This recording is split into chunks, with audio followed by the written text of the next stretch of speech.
नमस्कार दोस्तों, जय श्री राम। स्वागत है आपका हमारी इस वीडियो में।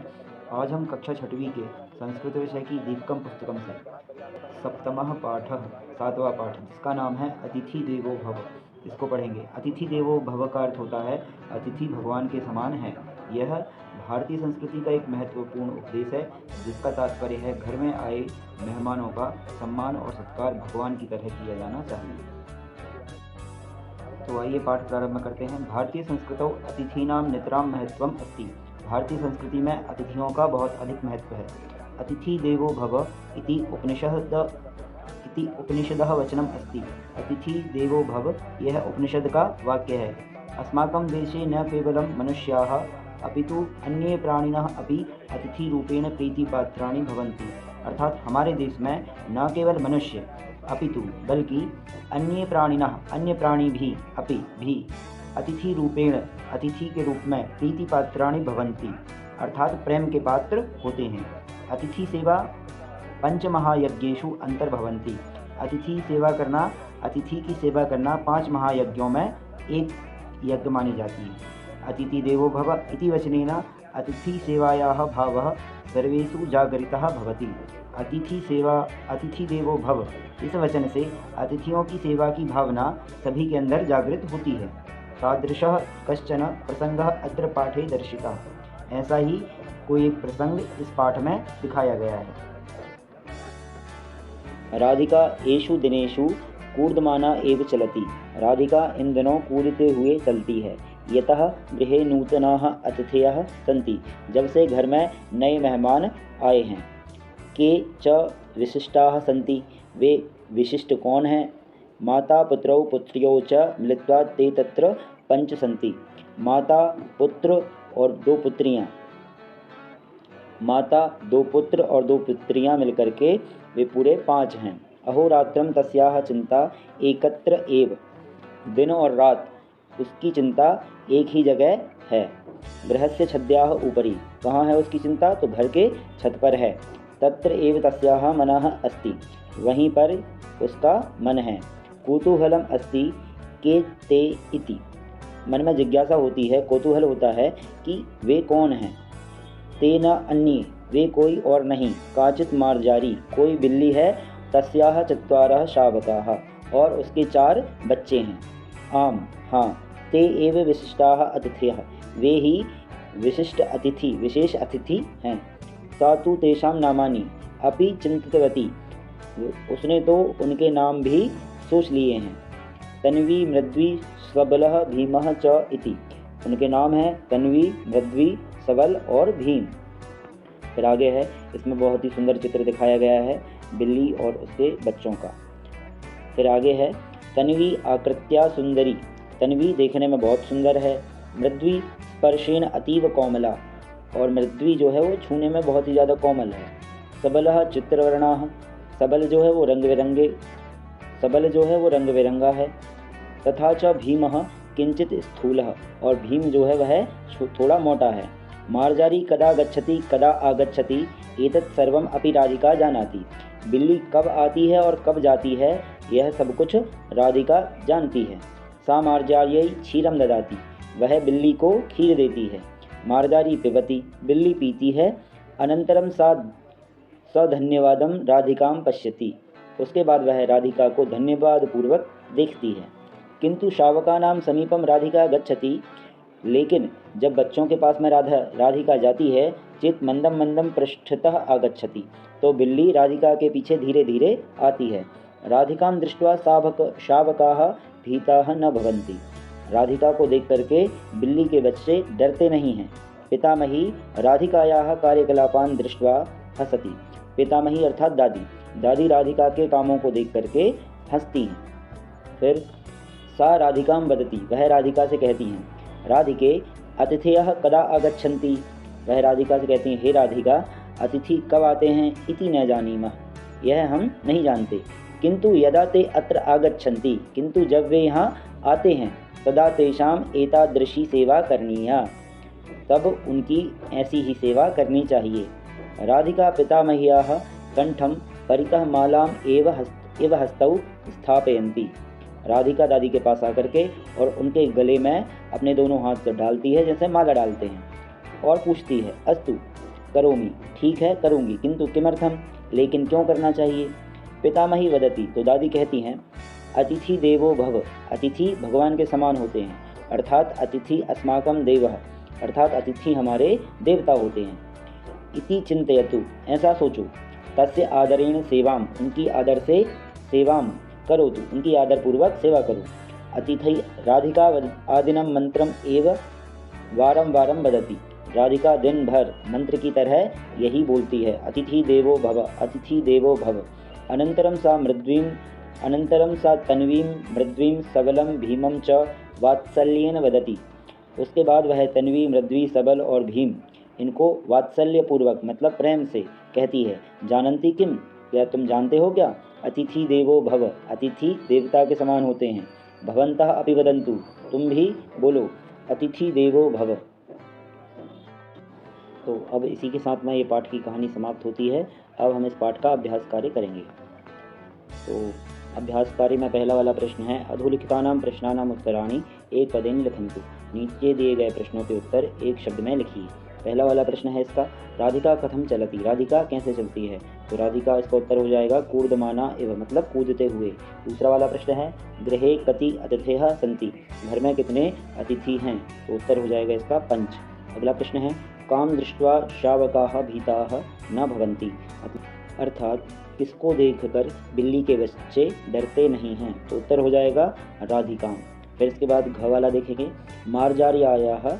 मार्जार्याः कति शावकाः, बिल्ली के कितने बच्चे थे, तो उत्तर हो जाएगा चत्वारः। फिर अगला प्रश्न है राधिका मार्जार्यै किम ददाति, राधिका बिल्ली को क्या देती है, तो उत्तर हो जाएगा क्षीरम अर्थात खीर। फिर अगला है चित्रवर्णः कः, मतलब रंग बिरंगा कौन था, तो उत्तर हो जाएगा सबलः। इसके बाद अब हम दूसरा वाला प्रश्न देखेंगे जिसमें दिया गया है कि अधोलिखितानां प्रश्नानां उत्तराणि पूर्ण वाक्येन लिखन्तु, नीचे दिए गए प्रश्नों के उत्तर आपको पूर्ण वाक्य में लिखना है। उसके बाद ये आपको खुद से करके देख लेना है दूसरा वाला, यदि नहीं बनता है तो फिर आप मुझे बताइएगा, मैं इनके उत्तर ही आपको बता दूंगा। फिर तीसरा वाला प्रश्न है अधोलिखितानां वाक्यानां प्रश्न सूचक वाक्यानि लिखन्तु, नीचे दिए गए वाक्यों को प्रश्न सूचक वाक्यों में लिखिए, मतलब वाक्यों को हमें प्रश्न बनाना है। जैसे लेखनी अत्र अस्ति, तो प्रश्न बनाने के लिए अत्र की जगह आ जाएगा कुत्र, तो वाक्य हो जाएगा लेखनी कुत्र अस्ति, मतलब लेखनी कहाँ है। वैसे ही यहाँ पर क वाला देखेंगे वृक्षः तत्र अस्ति, तो वृक्षः तत्र अस्ति की तत्र की जगह आ जाएगा कुत्र, तो वाक्य हो जाएगा वृक्षः कुत्र अस्ति, वृक्ष कहाँ है। यह प्रश्न भी बहुत आसान है, इसमें आपको वाक्य में सिर्फ कुत्र लगा देना है हर जगह, तो ये वाक्य बन जाएगा कुत्र अस्ति। जैसे देवालयः अन्यत्र अस्ति, तो देवालयः कुत्र अस्ति प्रश्न हो जाएगा। फिर है वायु सर्वत्र अस्ति, तो प्रश्न बनाने के लिए वायु कुत्र अस्ति। वैसे ही अगला देखेंगे बालकाः एकत्र तिष्ठन्ति, तो उत्तर प्रश्न बनाने के लिए क्या कहेंगे बालकाः कुत्र तिष्ठन्ति। वैसे ही माता अत्र अस्ति का हो जाएगा माता कुत्र अस्ति। ठीक है, तो इस तरह से ये वाला प्रश्न हो जाएगा।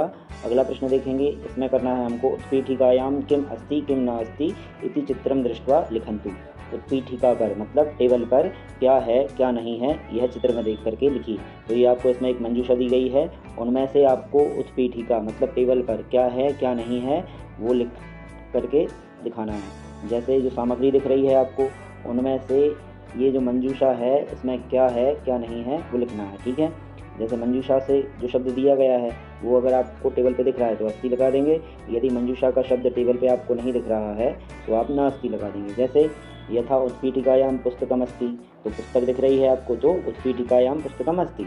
वैसे ही दूसरा देखेंगे उत्पीठिकायां घटी, दूसरा शब्द क्या है घटी है, तो उत्पीठिकायां घटी अस्ति नास्ति, दिख रही है घड़ी आपको नहीं दिख रही तो नास्ति हो जाएगा, उत्पीठिकायां घटी नास्ति। वैसे ही अगला शब्द है लेखनी, तो लेखनी आपको दिख रही है क्या नहीं है, तो वाक्य हो जाएगा उत्पीठिकायां लेखनी नास्ति। फिर चषकः, चषकः मतलब गिलास दिख रहा है क्या आपको, गिलास नहीं है तो हो जाएगा वाक्य उत्पीठिकायां चषकः नास्ति। अब अगला शब्द है कूपी, तो कूपी दिख रही है मतलब बॉटल दिख रही है, तो वाक्य हो जाएगा उत्पीठिकायां कूपी अस्ति। वैसे ही स्यूतः, स्यूतः मतलब होता है बैग झोला, तो आपको दिख रहा है ये नीले रंग का हरे रंग का, तो देखेंगे इसमें है उत्पीठिकाय मतलब उत्पीठिकायां स्यूतः अस्ति। वैसे ही अगला वाक्य है अगला शब्द क्या है संगणकम, तो संगणकम मतलब कंप्यूटर दिख रहा है आपको तो हमारा वाक्य होगा उत्पीठिकायां संगणकम अस्ति। ठीक है। अब इसके बाद अगला शब्द है वृक्षः। तो वृक्ष दिख रहा है आपको, पेड़ नहीं दिख रहा, तो उत्पीठिकायां वृक्षः नास्ति। फिर अगला शब्द है फलम। फल दिख रहा है क्या? नहीं है, तो वाक्य हो जाएगा उत्पीठिकायां फलम नास्ति। फिर बॉल, कंदुकः। कंदुकः मतलब होता है बॉल, तो दिख रही है आपको, तो वाक्य हो जाएगा उत्पीठिकायां कंदुकः अस्ति। अब इसके बाद में अगला प्रश्न देखेंगे। इसमें कहा गया है रेखा चित्रम दृष्ट्वा उदाहरण अनुसारम वाक्यानि लिखन्तु। रेखा चित्र को देखिए और उदाहरण के अनुसार वाक्य लिखिए। जैसे यथा मार्जारः कुत्र अस्ति, तो मार्जारः अत्र अस्ति। सेवकः कुत्र अस्ति, सेवकः तत्र अस्ति। इस प्रश्न को समझने के लिए आप देखेंगे, पहले तो हम इन शब्दों का अर्थ समझ लेते हैं। अत्र मतलब यहाँ, तत्र मतलब वहाँ, सर्वत्र मतलब सब जगह, एकत्र मतलब एक जगह, और कुत्र का अर्थ होता है कहाँ। तो प्रश्न पूछा जाएगा और आपको अत्र, यदि कोई शब्द अत्र वाले कॉलम से पूछा जा रहा है तो अत्र लिखना है, तत्र वाले से पूछा जा रहा है तो तत्र लिखना है, सर्वत्र वाले कॉलम से पूछा जा रहा है तो सर्वत्र लिखना है, और एकत्र वाले क्वेश्चन से पूछा जा रहा है, कॉलम से पूछा जा रहा है तो एकत्र लिखना है। ठीक है। कुत्र मतलब कहाँ, ये प्रश्न पूछा जाएगा। यदि वो चीज़ आपको अत्र, तत्र, सर्वत्र, एकत्र जिस कॉलम से भी पूछी जाएगी आपको वही लिख देना है। जैसे छात्रः कुत्र अस्ति, तो छात्रः अत्र अस्ति। यदि कहा जाए सेवकः कुत्र अस्ति, तो सेवकः तत्र अस्ति। क्यों? क्योंकि सेवकः तत्र वाले कॉलम में लिखा है। यदि कोई पूछता है, प्रश्न बनता है कि प्रकाशः कुत्र अस्ति, तो प्रकाशः सर्वत्र अस्ति, क्योंकि सर्वत्र वाले कॉलम में लिखा हुआ है प्रकाशः। यदि पूछा जाता परमेश्वरः कुत्र अस्ति, तो परमेश्वरः सर्वत्र अस्ति। यदि पूछा जाता है बालकः कुत्र अस्ति, तो बालकः एकत्र अस्ति, क्योंकि बालकः शब्द जो है वो एकत्र वाले कॉलम में लिखा हुआ है। यदि पूछा जाता है कि मयूरः कुत्र अस्ति, तो मयूरः एकत्र अस्ति, क्योंकि मयूरः जो शब्द है वह एकत्र वाले कॉलम में लिखा हुआ है। यदि पूछा जाता है माला कुत्र अस्ति, तो बताइए माला कौन से वाले कॉलम में लिखा है? अत्र वाले में, तो क्या हो जाएगा? माला अत्र अस्ति। वैसे ही यदि मूषकः पूछा जाता है, मूषकः कुत्र अस्ति, तो मूषकः तत्र अस्ति। यदि पूछा जाता है प्रेमः कुत्र अस्ति, तो प्रेमः सर्वत्र अस्ति। तो आशा है ये वाला प्रश्न आपको समझ में आ गया होगा। इस तरह से ये वाला प्रश्न भी कर लेना है। इसके बाद हम देखेंगे छठवां वाला प्रश्न। अब इसके बाद छठवां वाला प्रश्न देखेंगे, जिसमें कहा गया है भोजनशालायां किमस्ति इति पंचभिः वाक्यैः लिखन्तु। भोजनशाला में क्या है, यह 5 वाक्यों में लिखिए। तो जैसे यथा में दिया गया है भोजनशालायां पाचकः अस्ति। भोजनशाला में पाचक मतलब रसोइया है। ये बहुत ही आसान प्रश्न है। इसमें आपको भोजनशालायाम और अस्ति ये याद रखना है, हर वाक्य में आ जाएगा, और आपको बीच वाला शब्द बदल देना है। जैसे भोजनशालायां पाचकः अस्ति एक वाक्य है ये, वैसे ही दूसरा वाक्य हो जाएगा भोजनशालायां पात्रम् अस्ति। फिर दूसरा वाक्य हो जाएगा भोजनशालायां तंडुलाः अस्ति, तंडुलाः सन्ति हो जाएगा क्योंकि बहुवचन है। फिर भोजनशालायां शाकानि सन्ति, ये भी बहुवचन हो जाएगा क्योंकि बहुवचन है। फिर भोजनशालायां अग्निः अस्ति, एक वचन है। भोजनशालायां जलम अस्ति। बहुत ही आसान वाक्य हैं, आप आराम से बना सकते हैं। इसके बाद में अगला वाला प्रश्न देखेंगे, जिसमें कहा गया है अधोलिखितेभ्यः वाक्येभ्यः अव्ययपदानि चित्वा लिखन्तु। नीचे दिए गए वाक्यों से आपको अव्यय शब्द चुन करके लिखना है। अव्यय शब्द अगर सीधे शब्दों में मैं कहूँ तो जो शब्द परिवर्तित नहीं होते, न लिंग न वचन न विभक्ति के आधार पर, जिनमें कोई भी परिवर्तन नहीं आता, वे शब्द कहलाते हैं अव्यय। सीधे शब्दों में अपरिवर्तित शब्द क्या कहलाते हैं? अव्यय। जैसे पहला वाला है अमितः गृहात् बहिः गच्छति। अमित घर से बाहर जाता है, तो इसमें अव्यय शब्द हो जाएगा ग वही। एकः वानरः वृक्षस्य उपरि तिष्ठति। एक बंदर वृक्ष के ऊपर बैठा है, तो इसमें अव्यय शब्द हो जाएगा ऊपरी। तीसरे वाले में देखेंगे सह फलानि अधः क्षिपति, तो इसमें हो जाएगा अव्यय शब्द अधः। फिर है घ वाले में तत्र एकः बिडालः अस्ति। तत्र इसमें एक अव्यय शब्द हो जाएगा तत्र। फिर है बिडालः गृहस्य अन्तः प्रविशति, इसमें अव्यय शब्द है अन्तः। फिर इसके बाद में 8वां वाला प्रश्न देखेंगे, जिसमें कहा गया है उदाहरण अनुसारम कः कुत्र अस्ति कुत्र नास्ति इति लिखन्तु। उदाहरण के अनुसार कहाँ है कहाँ नहीं है वो लिखना है आपको। तो सीधे से बस शब्दों में अगर मैं कहूँ तो अस्ति और न अस्ति। जैसे सिंहः वने अस्ति कार्यालये न अस्ति, तो शेर वन इनका मैचिंग है, तो सिंहः वने अस्ति, शेर कार्यालय में नहीं हो सकता, तो न अस्ति आ गया। दूसरा देखेंगे छात्रः आकाशे विद्यालय। 3 शब्द दिए गए हैं, तो छात्र आकाश में हो सकता है क्या? नहीं हो सकता, तो छात्रः आकाशे न अस्ति छात्रः विद्यालये अस्ति। छात्र विद्यालय में हो सकता है।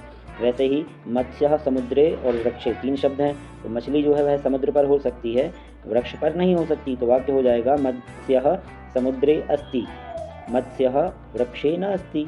वैसे ही मधुरता, मधुरता मतलब मिठास, मधुरता लड्डू और मोदके कषाय मतलब कड़वे। तो जो मधुरता होती है वह लड्डुओं में होती है, कषाय में नहीं। तो हो जाएगा वाक्य मधुरता मोदके अस्ति, मधुरता कषाये न अस्ति। फिर है उष्णता सूर्ये और चंद्रे। उष्णता मतलब होता है गर्मी, गर्मी सूरज में होती है, चंद्रमा में नहीं होती है। तो उष्णता सूर्ये अस्ति, उष्णता चंद्रे न अस्ति। वैसे ही वानरः नद्याम और वृक्षे, इनमें वानर जो है वह नदी में हो सकता है क्या? नहीं, तो नास्ति हो जाएगा, वृक्षे अस्ति। तो वानरः नद्याम नास्ति वृक्षे अस्ति। वैसे ही नौका जले अस्ति, पर्वते न अस्ति। अज्ञानम पंडिते नास्ति मूर्खे अस्ति, अज्ञानम मूर्खे अस्ति। चंद्रः अमावस्यायां न अस्ति, चंद्रः पूर्णिमायाम् अस्ति। अवकाशः सोमवासरे नास्ति, अवकाशः रविवासरे अस्ति। तो इस वाले प्रश्न में जो चीज़ है वह अस्ति, जो नहीं है वह है नास्ति। ऐसा करके ये वाला प्रश्न भी हमारा समाप्त हो जाएगा। उसी के साथ में ये वाला पाठ भी हमारा खत्म होता है। आशा है आपको समझ में आई होगी। जय श्री राम, धन्यवाद।